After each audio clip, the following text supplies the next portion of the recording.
feeling like a shark in a shrimp tank. Big fish, small pond in the shrimp tank.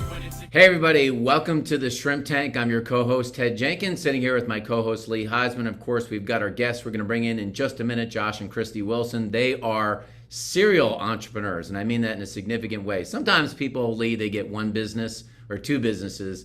I don't even know. It's one of those times you don't even know how many LLCs you have. You just know that you're a collector of LLCs. But every week right here on the Shrimp Tank, we bring you some of the brightest and best owners and CEOs in and around the city of Atlanta, the state of Georgia, and across the United States. Since Lee and I launched the Shrimp Tank some 6 years ago and became a major player on iHeart's entrepreneur platform, we are now in many cities across the United States and growing, soon to be opening up Savannah, Georgia, Denver, Dallas, Texas, and many, many more cities across the United States. We're in Boca Raton, Charleston, Harrisburg, Boston, LA, and I just tell you, Seattle.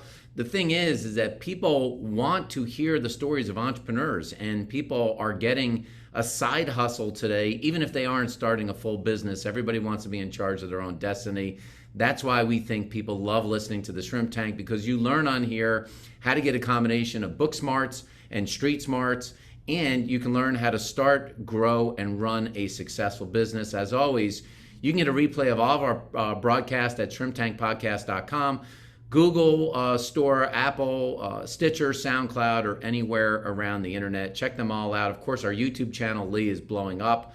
We have 1,000 videos on there now. You can just basically subscribe to Shrimp Tank on YouTube. You'll get all the videos every week. Make sure that you click the notifications button. This allows you to get that information in your mailbox every single week. Now, Lee, I want to tell you, I'm very, very sad today. Very sad. Do you want to know why I'm sad today? I'm always one of our childhood legends passed away yesterday, his name being Meat Loaf. Meat Loaf died at 74 years old, and I'm pretty certain that at some point you listen to Paradise by the Dashboard Light. I'm sure that you listened to that song. Who has not? Did not. But it made me think about this and one of his songs and how it relates to what we do as entrepreneurs in our business. Because he had a very famous song that said 2 out of 3 ain't bad. 2 out of 3 ain't bad. And it made me think that as entrepreneurs, it's really hard to succeed at everything.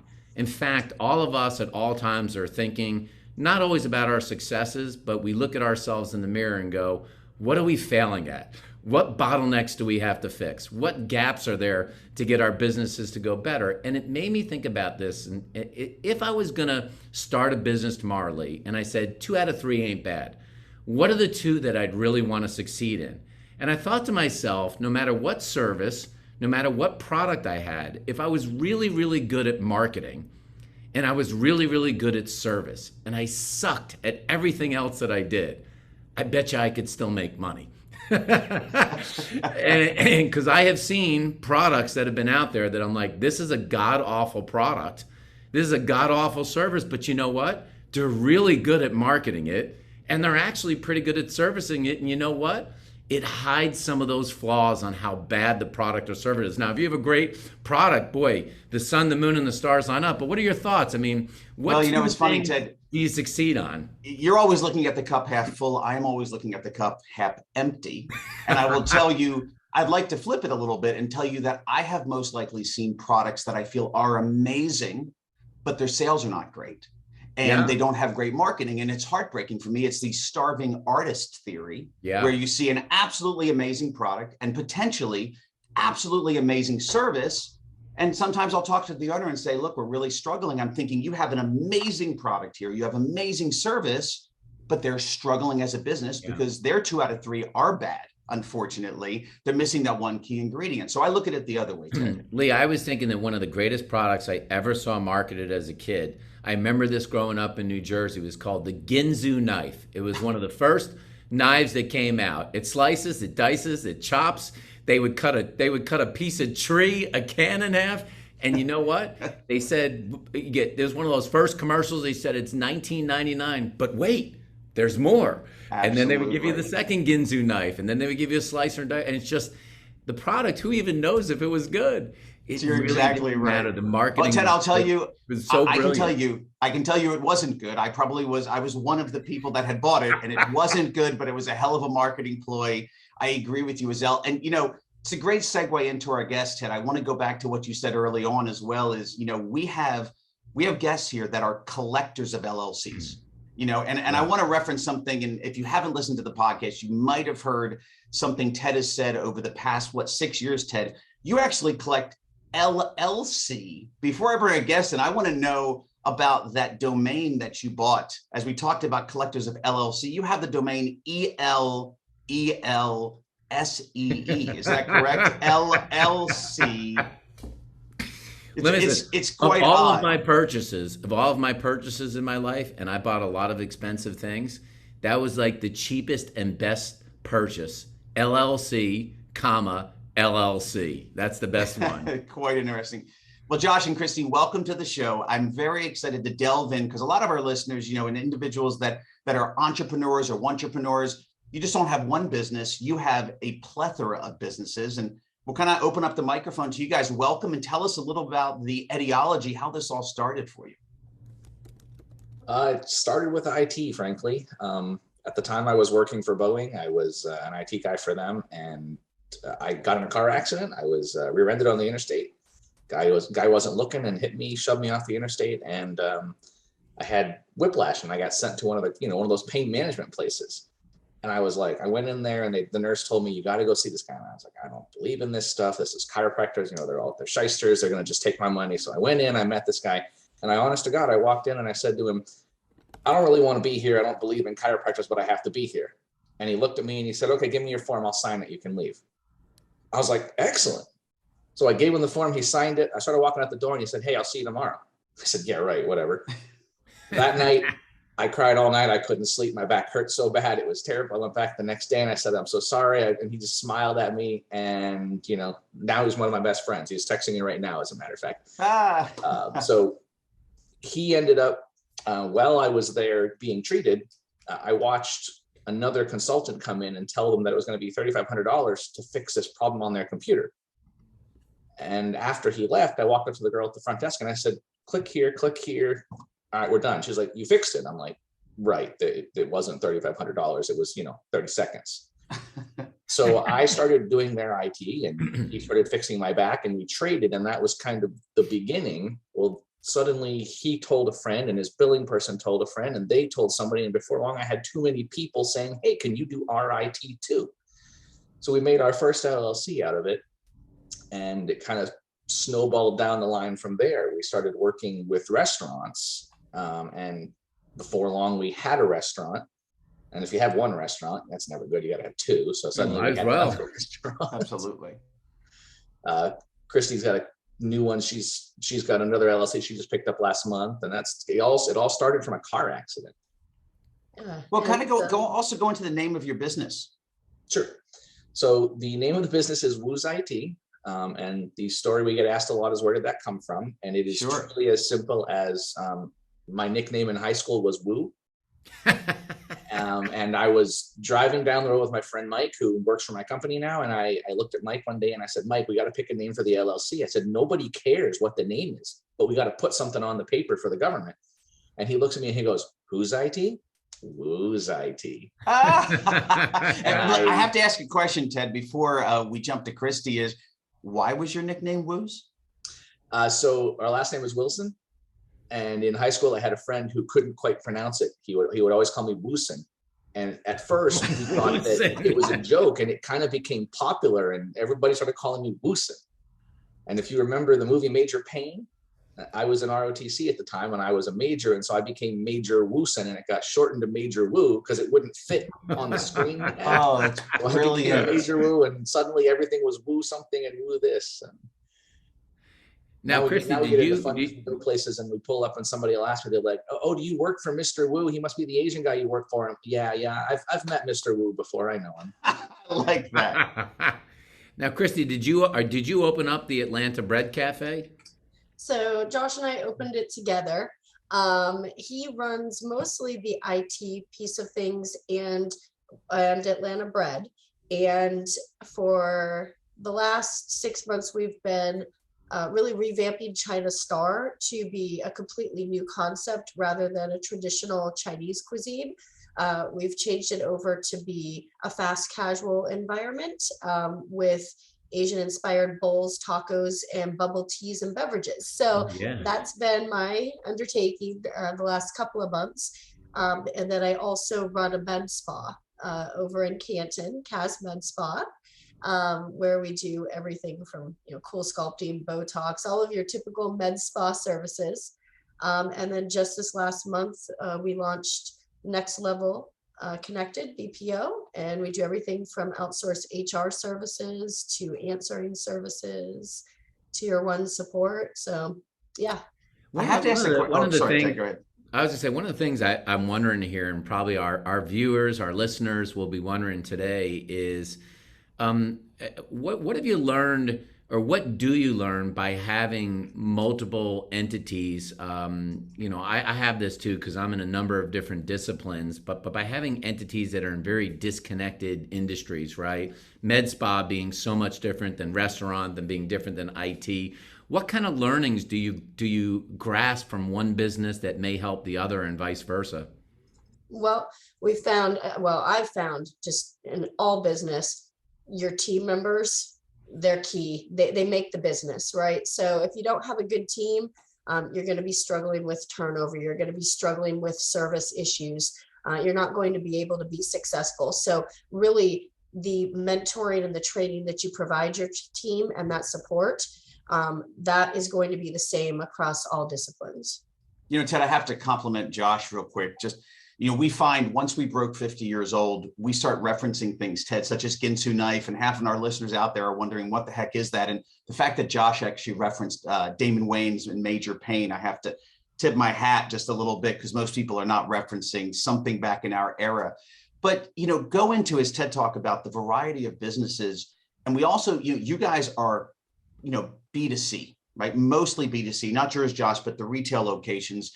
And you talked about turnover, which we've been discussing for, goodness, 25 years that we've owned businesses, Ted, in the past 7 years here of the Shrimp Tank. However, an unprecedented time now. November was the largest opportunity for people to leave their jobs. I guess you could say 4.5 million people left their jobs volitionally during all of this COVID pandemic, especially with customer facing. Number one, how have you handled it since COVID started? Right. Yeah. We're in a state, and I'm very thankful for our governor who kept us wide open starting May 1st of 2020. We've been wide open, one of the few states. But what have you done, number one, regarding COVID and your staff? And then number two, what have you done to retain them in this time where everybody wants to leave?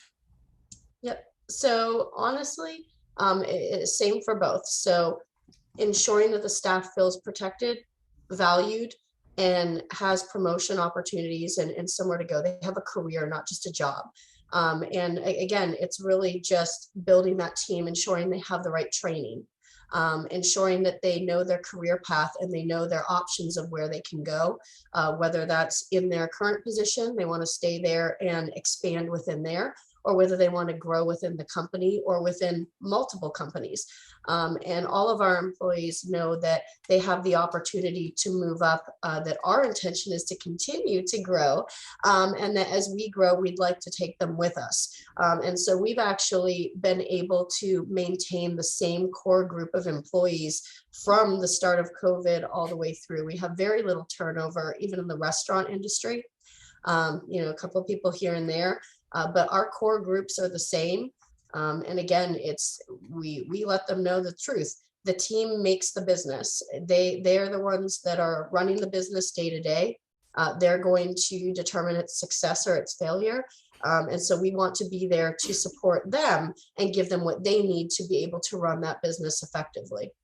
Well, and let's be clear here. That's kind of what Christy's really, really good at is people and processes and policies and turning all of that, what I would call, boring HR paperwork. She makes it real. She creates that culture. And, I'm the IT guy. I'm over here like, look, I got to fix the computer. I got to get the DNS corrected. I got all this technical stuff. And then she's over here with all the people and the things. And it's kind of two different worlds almost. I get to watch her create a place where people want to come to work. When in Georgia, when we shut down because there's a quarter inch of snow and we all might run off the roads.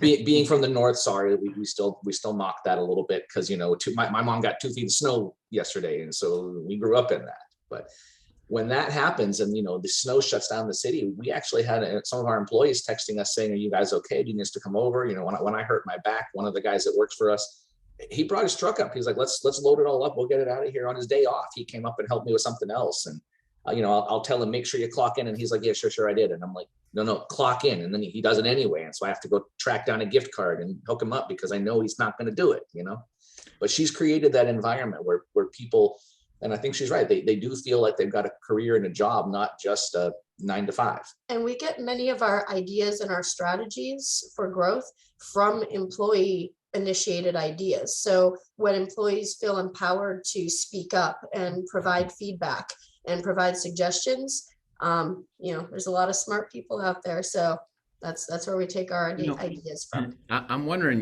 it's interesting times for business owners because on one hand, last month, inflation hit 7%. So I'm sure you see this in places like your food business. And on the other hand, we've got a highly competitive labor market, and there's the squeeze for employees saying, well, if I don't get paid more money, I might do something else. Like, how are you managing that? Because you have, again, so many verticals right now. How do you think about what you're going to do with prices in your business to deal with inflation? And on the other side, knowing that you're in that HR space as well, how are you dealing with employees to think about retaining them but not getting crippled for labor cost eating into the margins of your business?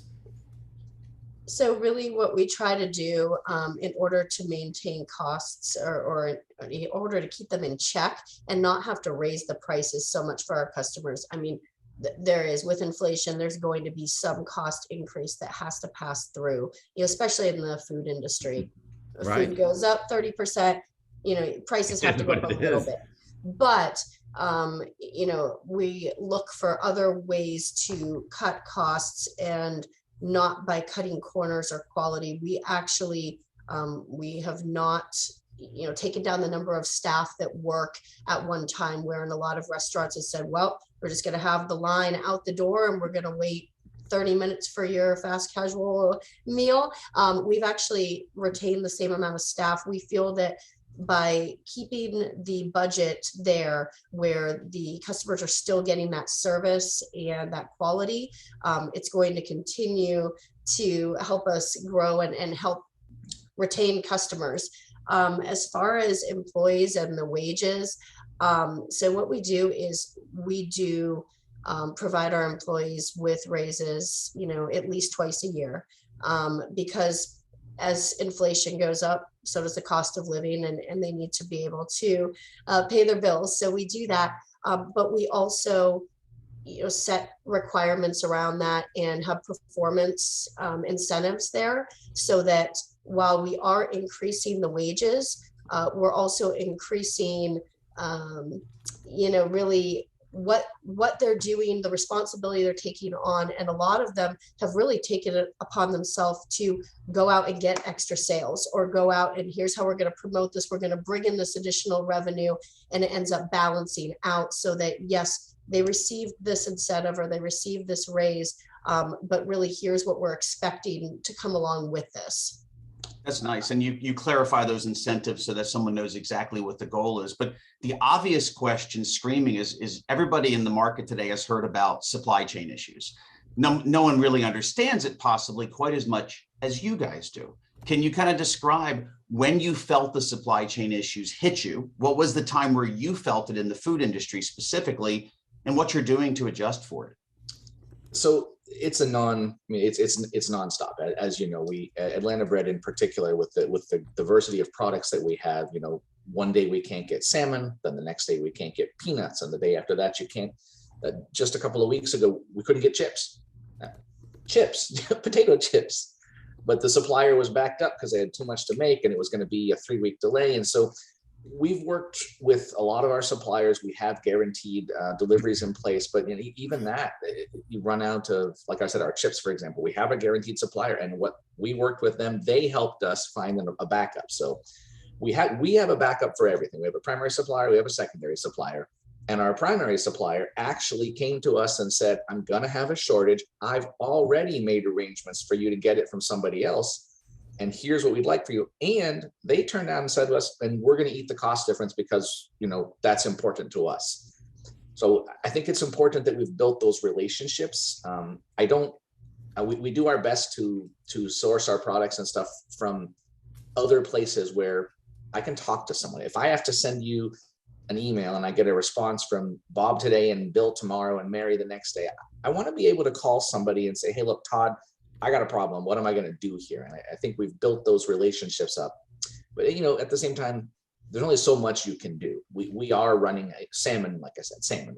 I don't have salmon sometimes. I can't get a reliable. So I've got to know this, Josh and Christy. I have to know. I've thought this every time. If I'm at a particular restaurant or something like your locations, and you're missing something, do you ever look up and say, I'm going to run down the street to Sam's Club and just grab a stack of stuff? I mean, yeah, I'm so curious if that's the case. So or I'm running to the local. I mean, your Absolutely. Woodstock location is 20 feet from a Kroger. Like, how many times are you running over to a Kroger to fill the missing areas? I have to know that. We try to minimize, obviously, but yes, there are times when we've had to sub things in or run over to a Kroger, like you said, last minute, or our GM is running over to grab a couple of things. Yeah, it depends on what it is. If you run out of napkins and paper towels, you can do that. If you run out of eggs, I can go get more eggs. But if I run out of albacore tuna, I might not be able to get that at a Sam's Club or a Target or a Kroger. So, and a lot of those things that we use consistently, we have actually found, I call them our tertiary suppliers, that's your Target and your Sam's Club. And for most of those things we do, but some of those products we sell a specific item, and albacore tuna is my example. It's hard to find a true whitefish albacore tuna, and we have a very specific tuna that we maintain. So if we can find it without sacrificing quality, we will. And if we can't, then that's where we have to. Ted, I have to tip my hat to them, because you guys, our listeners, please check out their locations, because I have been to many places that you see can fall short of not the albacore tuna, but some of the basics. And I can tell, I'm like, wow, they just didn't run down the street and grab something. And I can tell how much you guys care. And I loved your answer, because I've always been curious of organizations that aren't willing to do that. And I've always been perplexed at that. So hats off to you guys for that. I'm wondering with running 4 or 5 businesses, the grind of it, how do y'all separate from the business? How do you try to get, I don't even call it work-life balance. I call it work-life juggle. It's just a pure juggle, but how do you try to break away, especially because you're both involved in the businesses? So that is a challenge. We find ourselves working 24/7, but we do schedule date nights on the calendar. We schedule out time to go to events or trips with the family. And we just schedule that time away. Now, I'm not going to lie, when we are on vacation, there are many times that we're having to drop out and take a call, or something comes up, of course. And even sometimes on date night, Josh and I really enjoy what we do. We enjoy who we work with. And so sometimes our discussion will shift to work, and we'll be throwing ideas back and forth. That's really how we came up with the new restaurant concept up at China Star. So, it's not always a bad thing, but we do take time away with the family. Yeah. I'm glad you said that, because it's funny to me, because I don't even know really how many LLCs now, but I'm really, Lee and I are like you. We're involved in so many different disciplines that people are always like, oh, you got to slow down, or you need some balance. And it's like that's the assumption that if I was out on the golf course, I would be having fun. I'm having fun coming up with digital marketing strategies. I'm having fun thinking about how we pour more concrete driveways. I'm having fun doing that stuff. And the reality is, it's like, the real entrepreneurs, it is fun, right? Now it's work. Sometimes you want to, basically lay 13 employees on the train tracks. But, the truth is, it is fun, right? Right. No, it is. We try to, I call it double dipping almost. But for example, tonight at Atlanta Bread, we have Spider-Man coming. And tomorrow morning we have Batman coming. Right. Well, I have a 7-year-old boy who thinks that's the greatest thing in the world. So all I've heard for a week is that Spider-Man is coming tonight. Yes. You can kind of double dip. We're gonna go down tonight. He's gonna see Spider-Man. He thinks that Spider-Man's coming to see him, and I'm not gonna tell him otherwise. But yeah. And Josh, I'm guessing, knowing you're taking your children, you will not be in the costume tonight or tomorrow night. Yeah, it's better for everyone that I am not in the costume. Okay, just making sure. So Ted, we're in a second segment where we throw hot or not, and we throw some bullet points at you guys and some questions. And clearly I know the immediate answer to this question, but you do have an extended family versus just the two of you that we see on screen, it sounds like. Is it hot or not to have family in the business? And it isn't just a question for husband and wife, guys. It's for nephews, children, aunts, uncles. My oldest daughter is the manager at our China Star location. So it's hot. We're it's going to go with definitely hot. Yes. And by the way, have you ever had an issue with that manager at that location, and how do you address it when you're dealing with family? Well, my daughter lives here. She's 19. So when she comes home at night, I tell her, hey, you didn't mop the floor. Tomorrow morning, you're going in early and doing that. And then she looks at me and goes, Dad, fine. Fair. And do you work, real quick, and it's important, obviously, when we deal with family members in your organization, and Ted has dealt with that, and I have situations like that. How do you work to make sure the other staff at the company don't think that there's any favoritism? Are you more difficult on your child? I mean, are you cognizant of that? So we're pretty much, yeah, he might be. We treat all of our employees as if they were family members, or we try to. And so our daughter also has that same mentality and tries to push that same culture down. So I don't feel that there's a lot of intimidation or concern over family members managing. They all know that they have access to come to us with anything if they have a concern, if they don't feel comfortable going to Clara. Now, I'm wondering, because this probably varies on your businesses, but obviously a lot of companies, due to COVID the last couple of years, have had to go to a model where people are either working remote or they're in a hybrid model.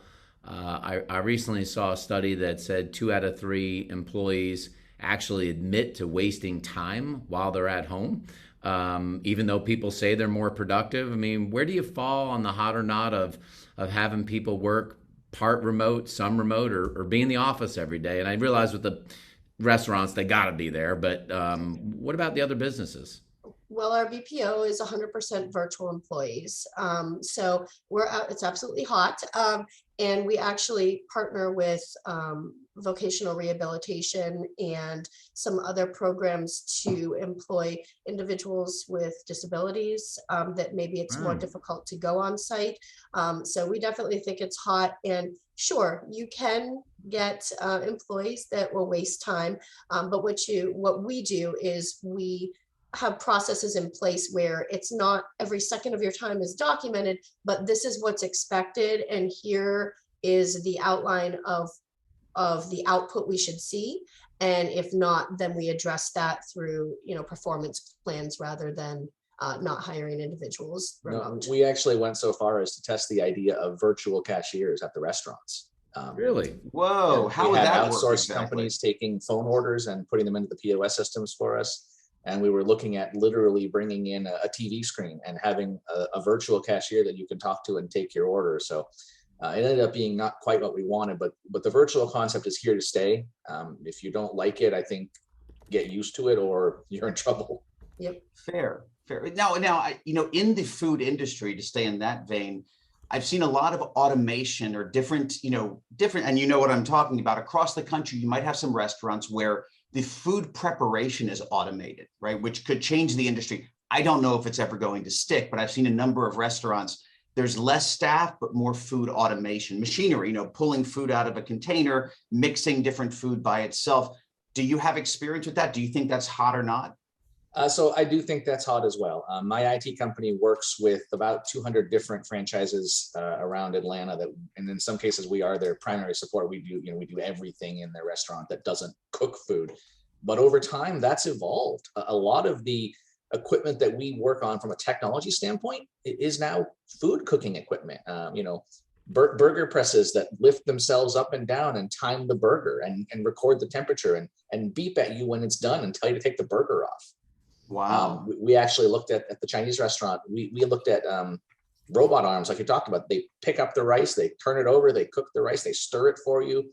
I mean, there are, and we have a friend who's a Chinese restaurant broker, and she's got a restaurant in China, and they're legitimately automating the entire kitchen. They have a chef and like 9 different robot arms picking things up, turning them and making. I saw those things at the Olympics. They were showing about how they would take them, robots would take it off there, and there are these trays that would drop from the ceiling and put them even right down on people's tables. It was quite amazing.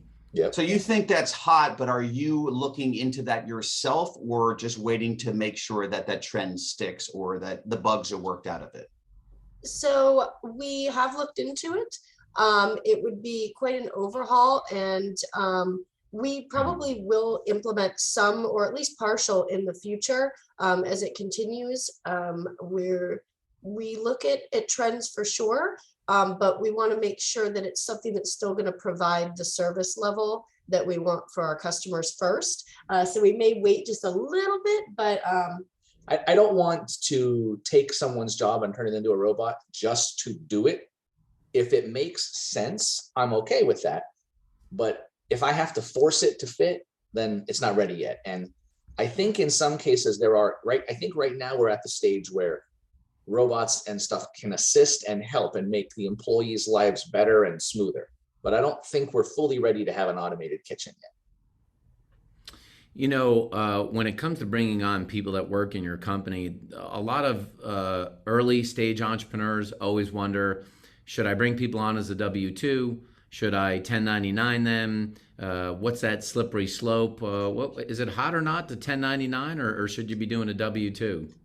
I think it depends on the business. So we have both at different businesses. If you're in a business where they're going to be performing your day-to-day employee type tasks, you want to go the W-2 route. I mean, that's just safest. It's better for the employee.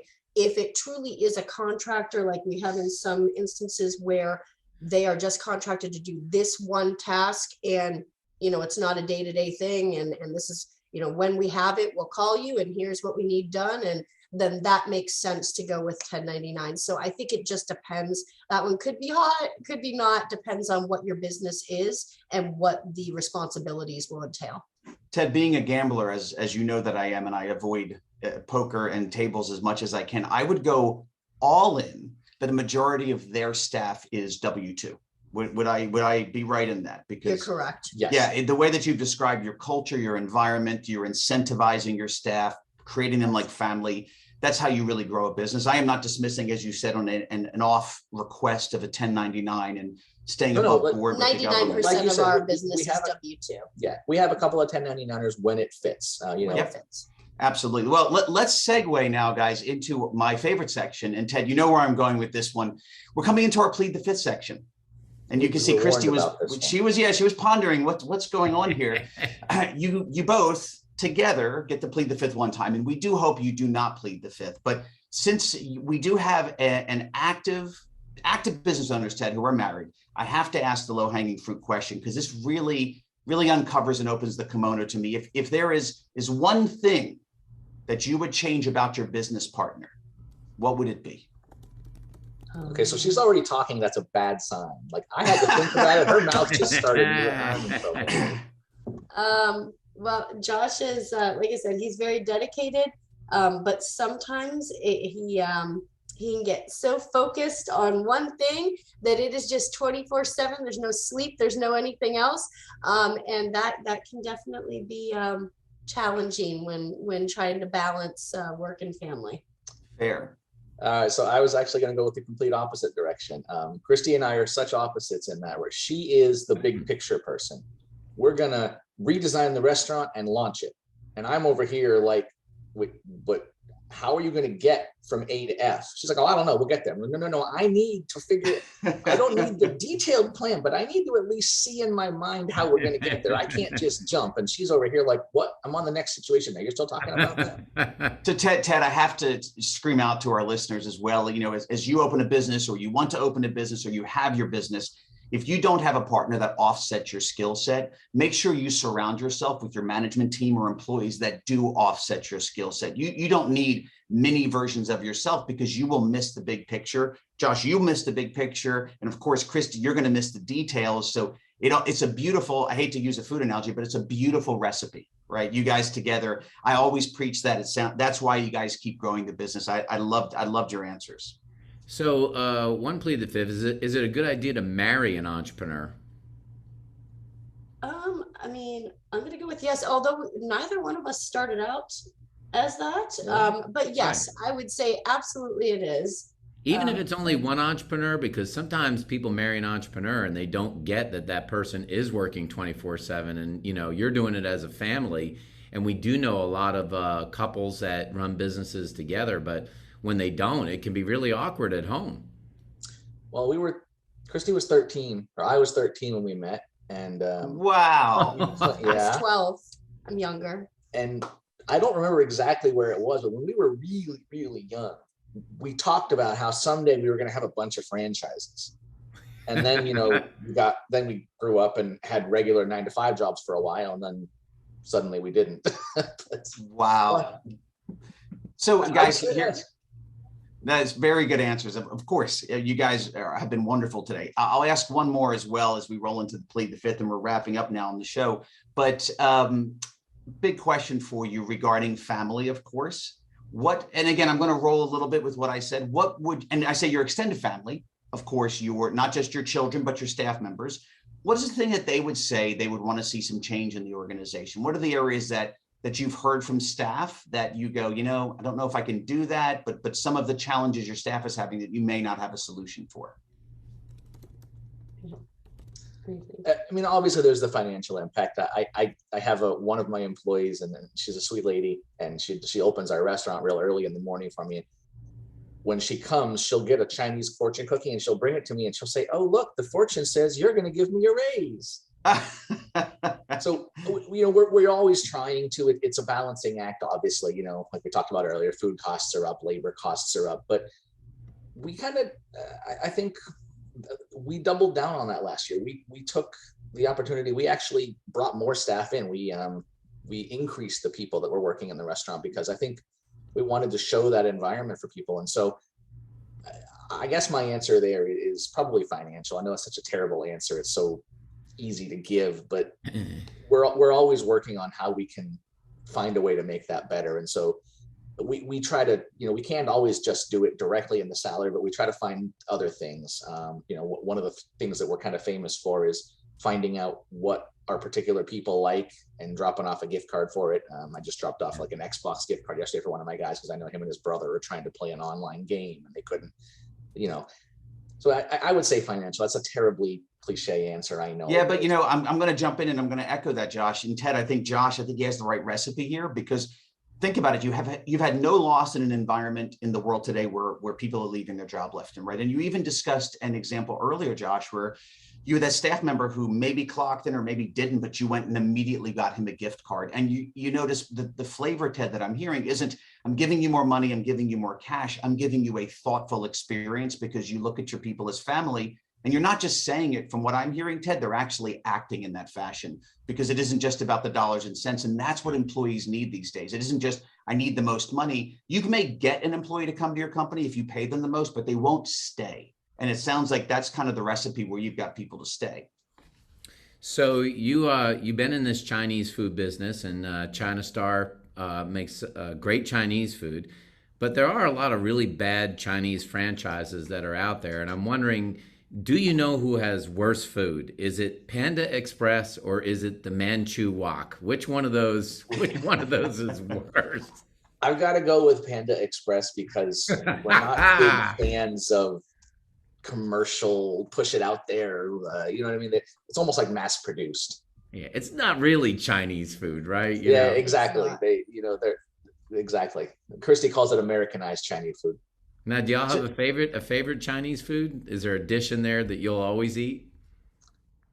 I'm partial to good old-fashioned chicken fried rice. Christy does not like it. So good. If it's done right, it's so good. Exactly. I learned to make that one myself. I mean, wok and everything. Let me tell you, if you've ever broken your wrist, What's in your chicken fried rice? What's in the chicken fried rice besides the chicken?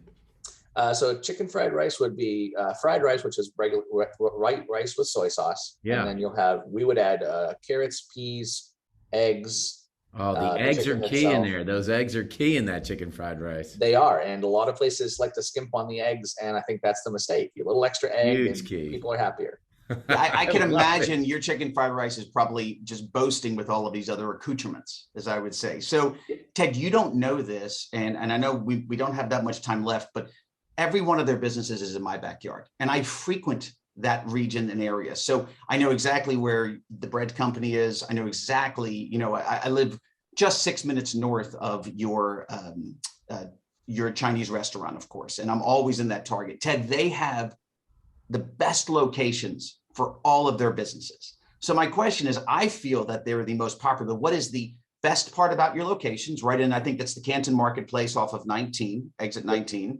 And you also right off of Town Lake Parkway, where the Kroger is, and close to everything. What is the best part about having prime real estate, which you really do, and what is the worst part about it? Well, the worst part is the rent. Didn't even hesitate. That's the cost. The best part is obviously being right in the heart of everything in the community, the foot traffic. You're able to really get the name out there much easier when you're planning marketing, and it's just a good environment. People want to be there, they want to be around, and so they want to come into the restaurants as well. Well, I have to tell you what, this is an awesome interview today. I congratulate you as a fellow entrepreneur. Starting one business is really, really hard. Being able to juggle 4 or 5 is truly, you have to be masterful at it, especially when you're not going into one vertical. The fact that you've done it in all these different disciplines is really amazing. And so for everybody who's watching today or listens to this on the podcast, how can they get in touch with you? What's the easiest way? I don't know if you have one web page that shows your empire. Is there an easy way to get in touch with you? We you know what I wanted to get one time? Have you ever seen those 1980s wall arts where they have like the little diagram flow chart with the timeline? Did this. I keep joking about making one of those, and we've never gotten around to it. Probably email. It's probably been email be the easiest way. I mean, just say the email right here, or that's fine. Yeah, so it's pretty easy. It's Josh, JOSH, and then WOOSIT, WOOSIT.com. Woo's IT, and those of you that checked in late into the podcast today, you're going to have to listen to the first question that we talked about today, and then you can find out how Woo became Woo in the Woo's IT. Look, we always tell people that listen to our broadcast, if you live here in the Atlanta area or you're in Georgia, the number one thing that you can do in your community is shop local. That's the number one thing that you can do. Because every dollar you spend in your community, 70 cents of that dollar is going to stay in your community. You go for one of these Panda Expresses out there, not only is it going to be bad food, only 10 cents of that dollar is going to stay in your community. We're such a huge fan of local entrepreneurs, a huge fan of everything that you're doing, the jobs that you create, the tax base that you support in the communities. It's just really remarkable. So everybody, check out the YouTube video, because we'll post this up on YouTube. Make sure that you listen to the podcast at shrimptankpodcast.com. We want to thank both of you taking the time to come on to the Shrimp Tank podcast today. And next week, Lee, we have on a media mogul, master strategist, author, speaker, Michelle Taylor, who runs Gagnon Media. We're going to talk to her next week about social media and how to drive your business and see if you can make some more sales out of it. And thanks so much, everybody, for coming today. And thanks to you for being on the Shrimp Tank. I've been feeling like a shark in a shrimp tank. Big fish, small pond.